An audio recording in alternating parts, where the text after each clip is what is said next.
Assalamualaikum warahmatullahi wabarakatuh. Selamat pagi teman-teman semua. Sebelumnya, perkenalkan kami dari kelompok satu izin mempresentasikan terkait materi kami.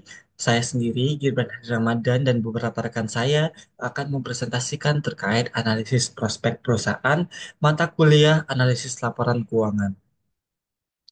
Nah, definisi dari analisis prospek perusahaan adalah di mana proses evaluasi sistematis terhadap posisi keuangan, strategi bisnis, serta kondisi ekonomi dan industri untuk memperkirakan kinerja masa depan suatu perusahaan. Tujuannya adalah untuk memberikan gambaran objektif kepada investor, kreditur, dan manajemen mengenai potensi pertumbuhan, keberlanjutan usaha, dan penciptaan nilai jangka panjang. Manfaat analisis prospek perusahaan ini adalah antara lain yang pertama, kita dapat menilai kelayakan investasi dan pendanaan. Kemudian yang kedua, dengan adanya penilaian prospek perusahaan, kita dapat mengukur kemampuan perusahaan bertahan dalam kondisi krisis. Dan yang ketiga yaitu membantu dalam perencanaan strategis manajemen, serta bisa menilai efektivitas keputusan manajerial di masa lalu dan juga di masa depan. Nah, ini juga merupakan tujuan dari analisis prospek perusahaan secara lengkap. Yang pertama itu tadi yang seperti saya jelaskan yaitu menilai kemampuan perusahaan bertahan dan bertumbuh. Di mana dengan adanya penilaian prospek perusahaan, analisis prospek perusahaan, kita dapat mengetahui apakah perusahaan dapat mempertahankan kelangsungan usaha atau bisa disebut going concern. Nah, yang kedua yaitu adalah menilai potensi pertumbuhan laba, aset, dan nilai pasar di masa depan. Karena kita tahu bahwa sebuah perusahaan yang mempertahankan kelangsungan usaha atau going concern akan menilai potensi pertumbuhan laba, aset, dan nilai pasar di masa yang akan datang. Nah, tujuan analisis konsep perusahaan yang kedua yaitu adalah menentukan kelayakan investasi dan pendanaan, di mana dapat membantu investor dalam mengambil keputusan beli, tahan, atau jual saham. Kemudian, membantu kreditor dalam menilai apakah perusahaan layak diberi pinjaman berdasarkan arus kas yang akan datang. Karena kita tahu bahwa suatu perusahaan tidak akan lepas dari yang namanya kredit atau peminjaman dana usaha. Nah, oleh karena itu, analisis ini berfungsi untuk membantu kreditur atau pemberi dana menilai apakah perusahaan yang akan diberikan kredit itu layak diberikan pinjaman seperti itu. Nah, kemudian tujuan yang ketiga itu adalah mengevaluasi strategi bisnis perusahaan, di mana kita dapat menilai apakah strategi yang dijalankan akan meningkatkan nilai perusahaan atau seberapa efektif kebijakan operasional dan keuangan dalam mendukung pertumbuhan jangka panjang. Nah, tujuan yang keempat selanjutnya adalah menyusun perencanaan keuangan dan proyeksi kinerja, di mana kita dapat membantu manajemen keuangan memproyeksi laporan laba rugi, neraca, dan arus kas. Dan selanjutnya tujuan analisis prospek perusahaan adalah sebagai dasar penetapan anggaran dan strategi manajemen risiko keuangan. Karena kita tahu bahwa suatu perusahaan sangat kompleks. Ada di mana manajemen risiko, keuangan, anggaran, dan strategi. Tentu dengan adanya analisis prospek ini kita dapat menjadikan sebagai dasar penetapan hal-hal tersebut. Kemudian yang terakhir dari tujuan analisis prospek perusahaan adalah mengidentifikasi risiko dan peluang masa depan, di mana kita dapat memahami faktor eksternal seperti ekonomi, teknologi, regulasi, dan faktor internal seperti kapasitas produksi, manajemen yang mempengaruhi prospek bisnis. Jadi, dengan adanya analisis prospek perusahaan, kita dapat mendalami pengetahuan terkait faktor-faktor eksternal ataupun internal dari prospek bisnis kita. Nah, kemudian setelah tadi adanya tujuan dari analisis prospek perusahaan, di sini ada yang namanya teori positif kebijakan. Nah, di mana positif kebijakan ini dikembangkan oleh Watts and Zimmerman. PAT menjelaskan perilaku perusahaan dalam memiliki kebijakan akuntansi. PAT tidak bersifat normatif, tapi melainkan menjelaskan mengapa dan bagaimana manajemen memilih metode akuntansi tersebut untuk memaksimalkan kepentingannya. Nah, tiga hipotesis utama dalam teori positif akuntansi, di mana yang pertama itu adalah bonus plan hipotesis, di mana manajer dengan insentif berbasis laba cenderung memiliki metode akuntansi yang meningkatkan laba jangka pendek. Kemudian hipotesis kedua, debt covenant hypothesis, di mana menjelaskan perusahaan yang hampir melanggar perjanjian utang akan memilih kebijakan akuntansi untuk menaikkan laba agar rasio tetap sehat. Nah, kemudian teori yang ketiga yaitu adalah political cost hypothesis, di mana perusahaan besar mengurangi laba yang dilaporkan agar tidak menjadi sasaran pajak atau pengawasan regulator. Tiga hipotesis ini, tiga hal yang diluncurkan ini sudah sangat sering kita dengar dalam perusahaan-perusahaan yang ada di Indonesia khususnya.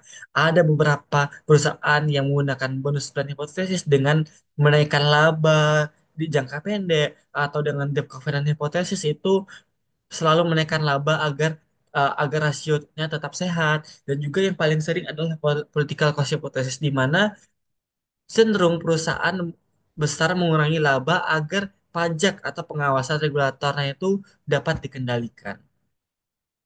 Nah, kemudian yang selanjutnya itu adalah proses analisis dan proyeksi kinerja keuangan. Nah, bagaimana proses analisis dan proyeksi kinerja keuangan? Nah, yang pertama kita dapat analisis eksternal, di mana tahap eksternal dilakukan untuk memahami pengaruh lingkungan makro dan industri terhadap prospek perusahaan. Faktor-faktor yang diperhatikan mencakup kondisi ekonomi makro seperti pertumbuhan produk domestik bruto atau PDB, tingkat inflasi, suku bunga dan nilai tukar yang dapat memengaruhi daya beli masyarakat serta biaya operasional perusahaan. Yang kedua yaitu analisis internal, di mana setelah menganalisis faktor eksternal, perhatian dialihkan ke faktor internal perusahaan melalui pendekatan analisis SWOT atau Strength, Weakness, Opportunities, and Threat, di mana analisis ini mengevaluasi kekuatan dan kelemahan internal perusahaan serta peluang dan ancaman eksternal yang dapat memengaruhi kinerja masa depan. Dan yang terakhir adalah, yang ketiga adalah evaluasi kinerja historis. Proses analisis dan proyeksi kinerja keuangan dapat dilakukan dengan evaluasi kinerja historis yang bertujuan untuk menilai sejauh mana perusahaan berhasil mengelola usahanya dalam beberapa tahun terakhir. Tahap ini menggunakan laporan keuangan utama seperti laporan laba rugi, neraca, dan arus kas selama minimal 3 tahun hingga 5 tahun. Jadi kita menggunakan laporan 5 tahun terakhir untuk menilai apakah sejauh mana perusahaan itu berhasil mengelola usahanya. Kemudian, tahap yang keempat dalam proses analisis dan proyeksi keuangan adalah forecasting atau peramalan kinerja. Forecasting adalah proses membuat proyeksi laporan keuangan masa depan berdasarkan analisis historis dan asumsi strategis, di mana proyeksi mencakup laporan laba rugi, penjualan, biaya, laba bersih, neraca, aset, aset utang, ekuitas, serta arus kas yang berasal dari kas investasi operasional, investasi, dan pendanaan, di mana forecasting sangat penting untuk perencanaan strategis, pengambilan keputusan investasi, dan pengelolaan modal kerja perusahaan. Di mana proyeksi juga membantu menilai kebutuhan pendanaan di masa depan dan mengukur kelayakan proyek atau strategi baru. Nah, dan tahap yang kelima dalam proses analisis proyeksi kinerja keuangan adalah analisis tren dan sensitivitas, di mana tahap terakhir adalah analisis tren dan sensitivitas yang bertujuan untuk mengevaluasi arah dan ketahanan kinerja perusahaan terhadap perubahan kondisi.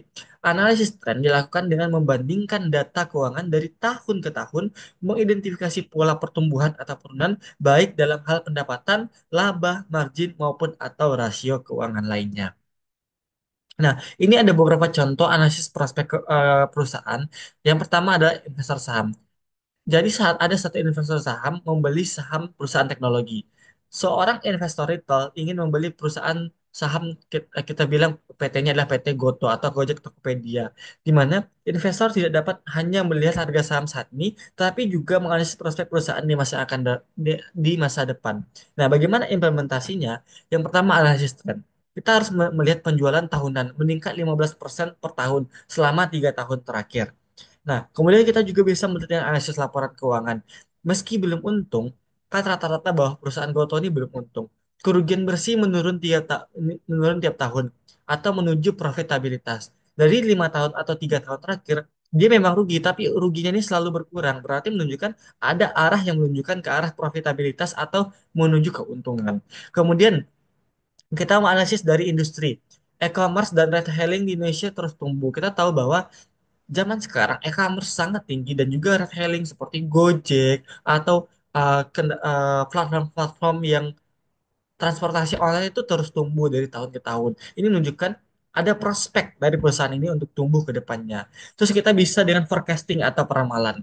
Investor memproyeksikan GoTo akan mencapai break even pada 2026 atau akan mulai untung di 2026. Nah, kemudian apa keputusannya? Nah, investor memutuskan membeli karena percaya pada prospek jangka panjang perusahaan. Jadi setelah adanya analisis tren, analisis laporan keuangan, industri forecasting memutuskan bahwa investor memutuskan untuk membeli karena percaya pada prospek jangka panjang perusahaan. Nah, kita pakai ada contoh yang kedua. Nah, itu manajemen perusahaan untuk membuka pabrik baru. Nah, ini contohnya adalah PT Indofood ingin membuka pabrik baru mie instan di Kalimantan karena permintaan regional yang meningkat. Nah, implementasinya bagaimana? Yang pertama kita analisis internal. Kapasitas produksi saat ini hampir penuh. Dari internal kita bahwa tahu kapasitas produksi saat ini hampir penuh dan tidak bisa untuk menambah produksi yang banyak untuk dikirimkan ke Kalimantan seperti contoh.